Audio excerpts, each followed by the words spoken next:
नमस्कार मंडळी, तर तुमचं स्वागत आहे नवीन व्लॉगमध्ये। तुम्ही माझ्या मागे पुतळा बघू शकताय। तर कदाचित तुम्हाला अंदाज आला असेल मी कुठे आलो आहे। तर आम्ही आहोत पन्हाळ्याला आणि माझ्या मागे जो पुतळा आहे तो बाजीप्रभू देशपांडे यांचा आहे।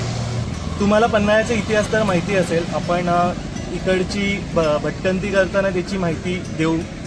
तर इथे यायचं कारण की जो माझा बॅचमेट आहे सूरज, त्याचं लग्न आहे। सूरजला तुम्ही याआधी मुळशीच्या व्लॉगमध्ये पाहिलं असाल, म्हणजे गौरव, दिनेश, मी आणि सूरज आम्ही विलावर गेलो होतो। तर त्यापैकी सूरज त्याचं लग्न आहे आणि आम्ही इकडे आलेलो आहोत। तर इकडेच हा जो सर्कल आहे, बाजीप्रभू देशपांडेंचा पुतळा जो सर्कल आहे त्याच्याच बाजूला हॉटेल आहे हिलटॉप। तर तिकडे आम्ही 2 दिवस राहिलो आहे। तर ॲक्च्युली परवा शुक्रवारी आम्ही आलो आहे। आम्ही एक दिवस आधी चेक इन केलं। तर काल शनिवार 21 डिसेंबर सगळ्यात पहिला एंगेजमेंट होती, त्याच्यानंतर हळद झाली आणि रात्री संगीत होतं। तर संगीतला आमच्या ग्रुपने एक छानपैकी डान्स केलेला आहे। तर तो व्हिडिओ मी वेगळा टाकेन, तुम्ही पाहू शकता माझ्या चॅनलवरती। आणि आता चला मग आपण पन्हाळा एक्सप्लोअर करूया।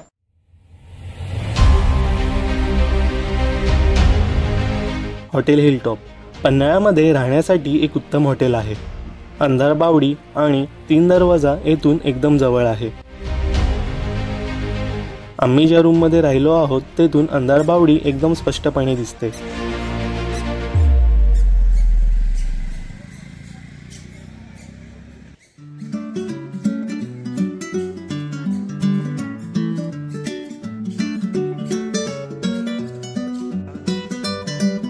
किल्ल्याकडे जाताना आम्हाला वाटेतच घोडा दिसला आणि आम्ही घोडसवारी करायचे ठरवले।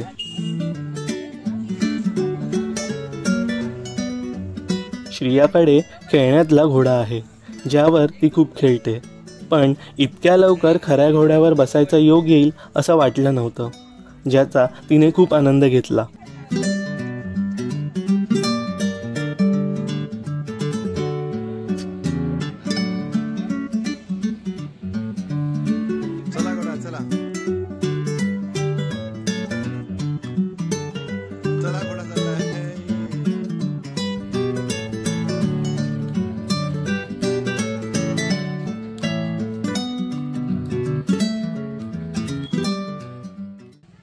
आणि मग आम्ही किल्ल्याकडे आलो। सर्वात पहिले नजरेस पडते ती अंधार बावडी।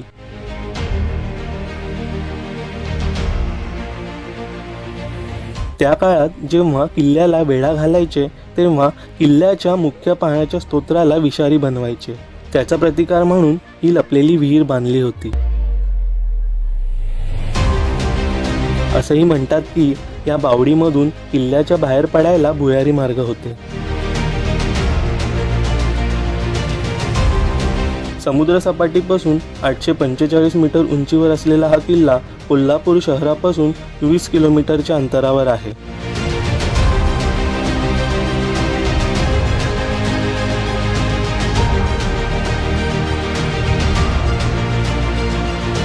हा दख्खनमधील सर्वात मोठा किल्ल्यांपैकी आहे, ज्याचा पारीख 14 किलोमीटर आहे। किल्ल्याचे अनेक भाग आणि त्यातील संरचना अजूनही शाबूत आहेत। किल्ल्यावर अनेक तटबंदी व बुरुज आहेत। एका बुरुजाची पाहणी करायला आम्ही त्यामधून वर गेलो।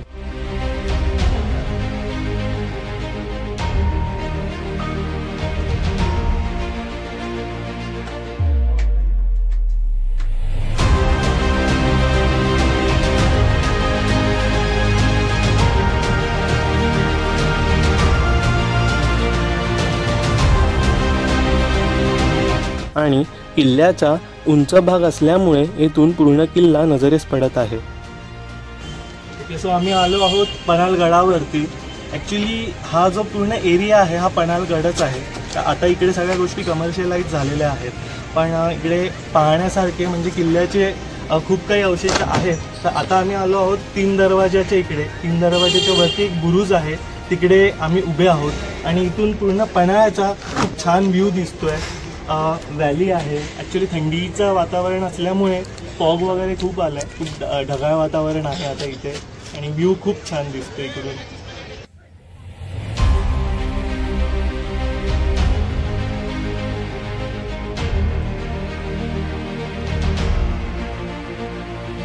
तीन दरवाजा हा किल्ल्यांच्या 3 दुहेरी प्रवेशद्वारांपैकी एक होता. ब्रिटिश वेढा घालण्याच्या वेळी 4 दरवाजा नष्ट झाला.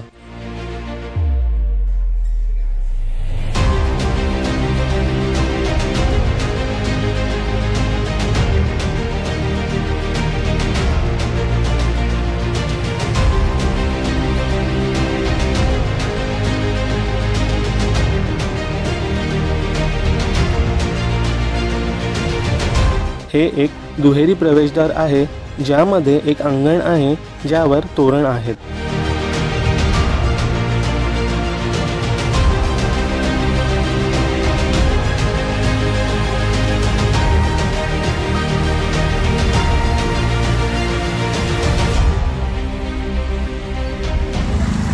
हा 3 दरवाजांपैकी दुसरा दरवाजा.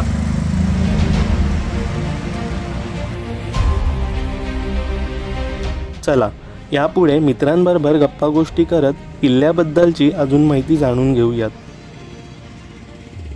आता आपण इथे नाव दिलं लागलं 3 दरवाजा, पण तुला फिजिकल दरवाजे 2च दिसतात. हा 1 आणि हा 2.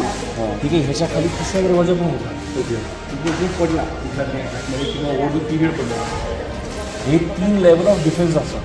सपोज पहिला दरवाजा पडला तर ॲटलिस्ट दुसऱ्या दरवाजा साह्याने सामोर काही वेळ लढवून धरता येईल जिथपर्यंत तुला दुसरी खाल्लं कोणी रसद मिळते किंवा हे मिळतं. आता हा शेवटचा दरवाजा जेव्हा येईल तेव्हा इथे पण बऱ्याच वेळ शेतू तुम्ही अडवून घेऊ शकता का. त्याला 4 बाजूने वरनं अटॅक करण्यासाठी ऑप्शन आहे. पण याला बाहेरनं वर ऑप्शन काही नाही. जेव्हा ऑप्शन आतनं वर जायचं त्यामुळे तुम्ही इथे ते लढू शकता ना. ओके. आणि मग हे 3 दरवाजे काय येतो. हे 3 इकडे 3 हे काय हे जस्ट कमान आहे. हे प्लेसमेंटसाठी जागा आहे, दरवाजे नाही आहे. काय गौरव, किल्ला छान आहे खूप. बेसिकली मी ब्लॉगिंग चालू केल्यापासून हा मी दुसरा किल्ला एक्सप्लोर करतो. ॲक्च्युली जास्त फिरायला वेळही मिळाला आणि गेले 2 वर्ष तर ऑफकोर्स नाही.